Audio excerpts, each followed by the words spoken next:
ஹியூமனிட்டிங்க ஒரு மிகப்பெரிய பிரேக் த்ரூக்குள்ள நுழையுது.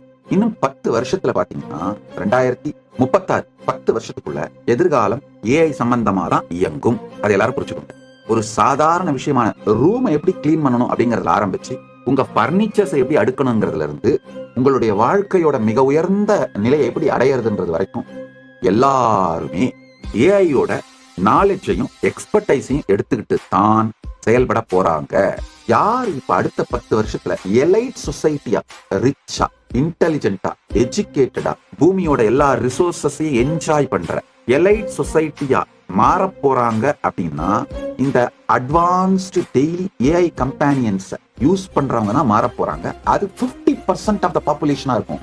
மீதி 50% பாப்புலேஷன் இந்த எலைட் சொசைட்டியை ஃபாலோ பண்றவங்களா இருப்பாங்க. அவ்வளவுதான். இப்ப அந்த காலத்துல எல்லாம் ஒருத்தனை டிப்ரைவ் பண்ணணும்னா எஜுகேஷன் டிப்ரைவ் பண்றது, இல்ல பொருளாதார ரீதியா அவனை வறுமையில வைக்கிறது, இப்படிலாம்